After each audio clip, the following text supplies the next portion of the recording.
Hello and welcome to the podcast Listen the Voice of Truth. In this, I will tell you the experiences of my life with God and the things that I live by every day. Enjoy the session.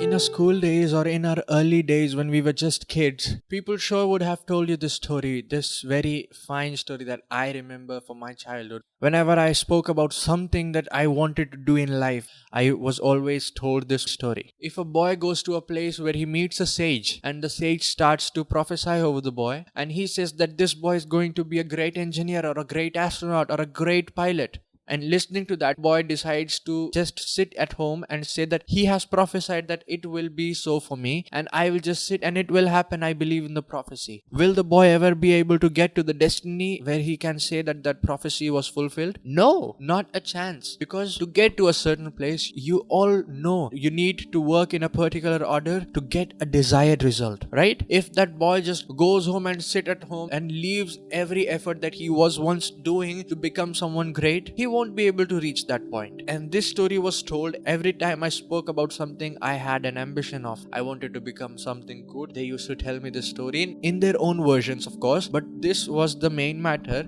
that if a prophecy is given and work according to is not shown and work according to is not done, the prophecy means nothing. Same thing is written in the word of the Lord. Let me read it out to you. It is written in James chapter 2 verse 26. For as the body without the spirit is dead, so faith without works is dead also. Hebrews chapter 11 verse 6 says, but without faith it is impossible to please God. God is able to give a prophecy for your life. God is able to tell what He has desired for you, what He has planned for you. For it is written in Jeremiah chapter 29 verse 11, for I know the plans I have for you, declares the Lord. Plans to prosper you and not to harm you. Plans to give you hope and future. The Lord has plans for you. The Lord has kept His destiny for you in good measure. A purpose that serves you good. A purpose that is not to harm you, but to make you prosperous, to have good things done unto you. God has set those good things for your life. He says He knows His plans. He has declared those things. He has plans for you. Whatever He has planned for you, He has known them thoroughly. They are not to harm you, but they are for you to prosper, so that you may have hope and future. A future that has life. A life that is abundant. But now, it is easy for God to tell the things that He has planned for you. But there's an element called faith. It is impossible for one to please God without faith.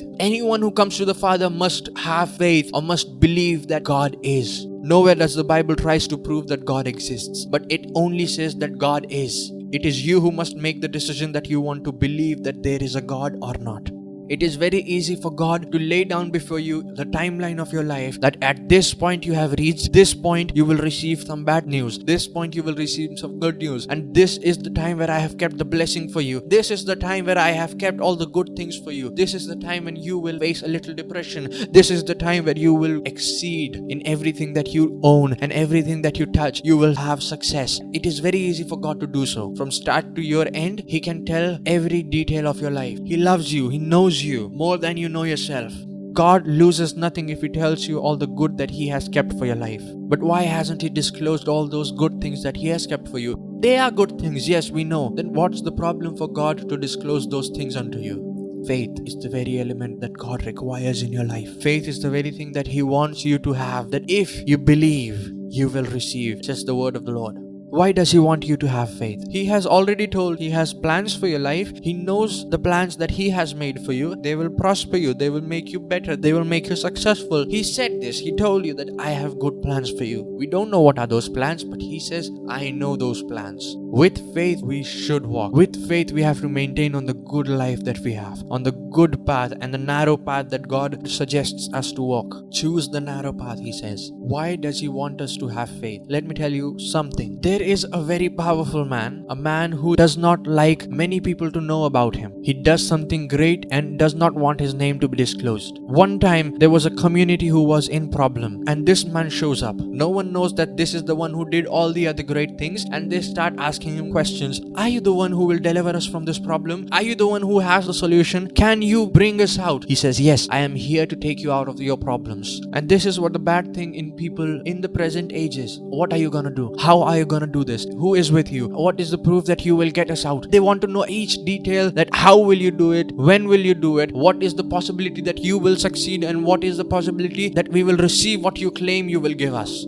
There are two things the man can do at that point. Grief will be there in the heart of that man, that he knows who he is, he knows what he is capable of, he knows that he can do the thing which that community need as help. He tells them, I can do it. Trust me, and I will get you out of this place, and I will get you out of this situation. I will get you out of this problem you face. Trust me and do as I say. All the people in the community are hesitant. They don't know this man. They don't know what he can do. Yes, they have no proof that this man is powerful enough to deal with all the problems they face. But when the man is saying, trust me, I have the power to do good unto you, and I will deliver you from this problem, there's a grief in the heart of that man when he sees that the people who he wants to help are doubting him and are wanting proof that he can do it. Something regarding proof I want to tell you. Once there was a race held in some place in the world, and this is a real story. Somewhere in the world there was a race held. 11 dogs against 1 cheetah. There they were at that start point, 12 cages, 11 cages of dogs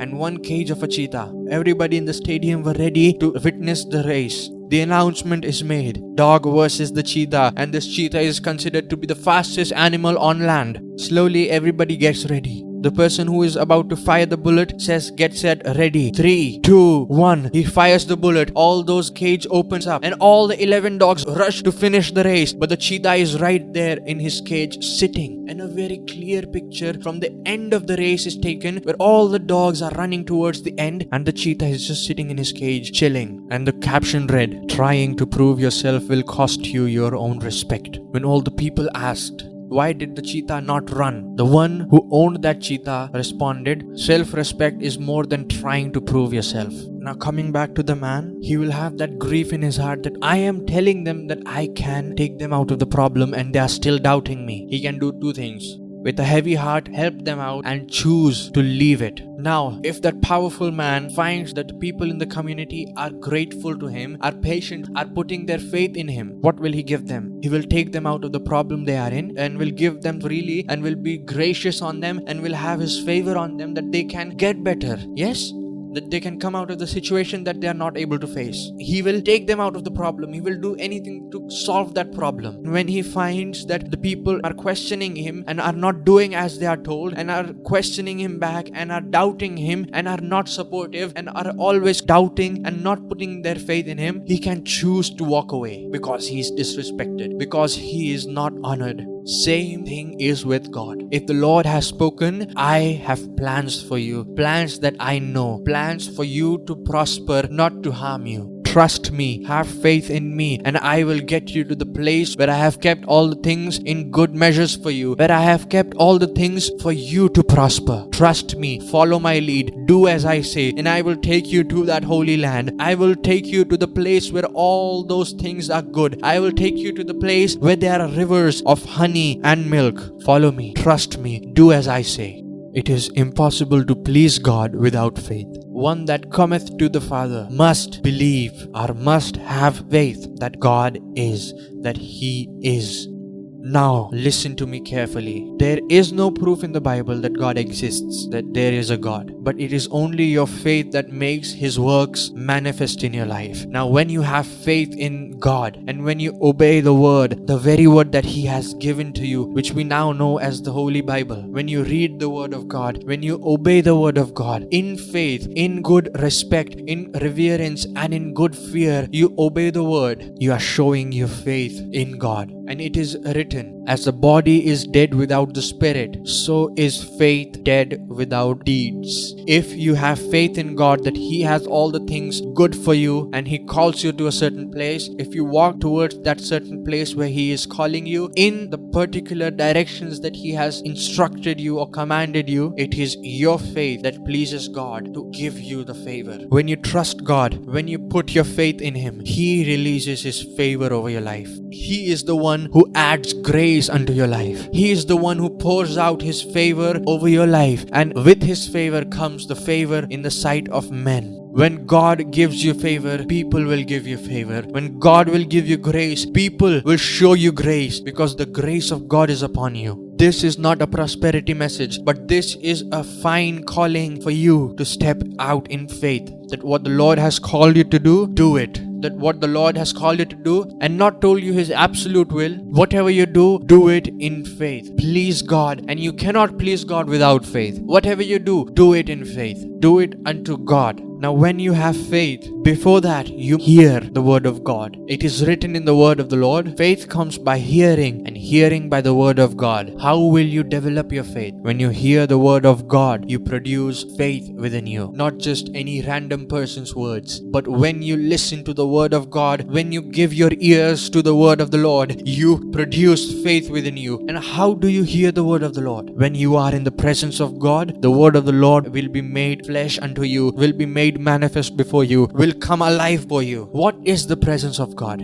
When you sit with Him, when you abide in Him, when you commune with Him, when you spend time with Him, no matter how, in prayers, in reading the word, in fellowship, in communion, in community, whatever way you want to connect with God, when you connect with God, when you are one with God, when you are in a perfect communion with God, you are in the presence of God. And when you are in the presence of God, a word will be declared unto you. And when you hear the word, you will produce faith. And when you have faith, you will step out in faith. And when you step out in faith, all those things that you have stepped out, all those things which the Lord has spoken that I have planned unto you, good things, all those good things will start manifesting in your life. All these things that I have said, I want to highlight that one very thing. Favor of God. You can have faith and all the favor will be yours, all the grace of God will be yours, and you will exceed in everything and have success in all the things in the world. And you will realize that you have reached this successful point in life, that you did some things in order in the physical world to reach in the place where you are now. That you once started a business, you learned about the business before that. You researched about the market before that. You researched about the product you are making before that. And when you did all those physical things, all those things in the physical world, step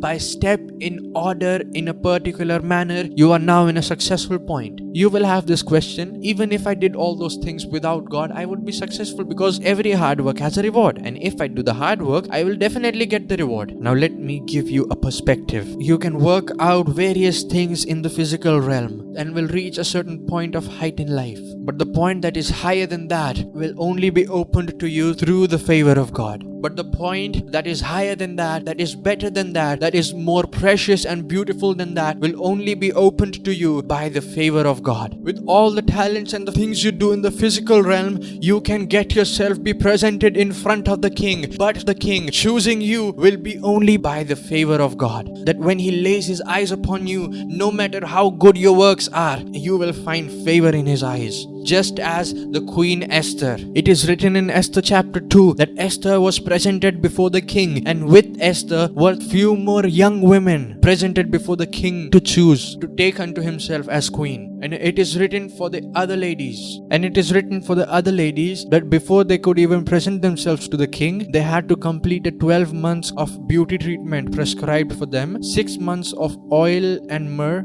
and 6 months of perfume and cosmetics. And then they would get the chance to present themselves before the king. You can do all the things needed in the physical world to get yourself before the king, to get yourself to a certain height, to get yourself to a certain place. But after that certain place, you will only require favor of God to get you further ahead, to get you to the point where your Esther becomes the queen, where your Esther becomes someone in power, someone of authority, someone more than just a beautiful woman to a beautiful queen. You can do all the right things in order and do them perfectly, without flaw, without fail, without giving everything aside. You can get yourself at the highest point in your power, but still there is something better than that, something higher than that, something more precious than that you cannot unlock for yourself. It is only the favor of God that will unlock that realm for you, that will open those gates for you. And only when you have the favor of God, that thing will be opened for you. That thing will be made available for you. That thing will manifest in your life. With your best efforts in the physical world, you can reach heights, but only the favor of God will allow you to go higher,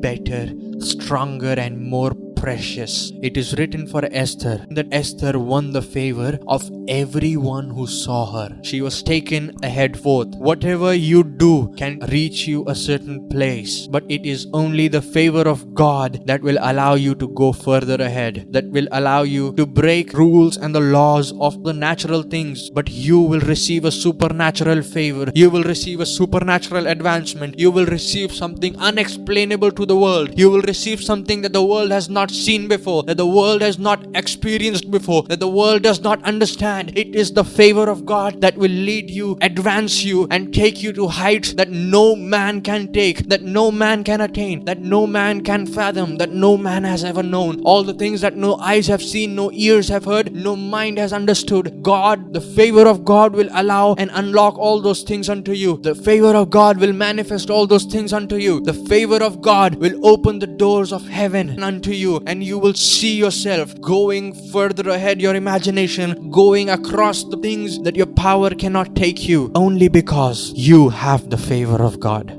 Your life is best with the favor of God. So do whatever you have to do to receive the favor of God, because it is only and only the favor of God that can unlock the supernatural for your life, that can manifest the supernatural for your life, that can release the unexplainable things of the world for your life. Worketh yourself unto the favor of God. Because favor of God is not of any human, favor of God is not of anything from this world, but favor is of the Lord.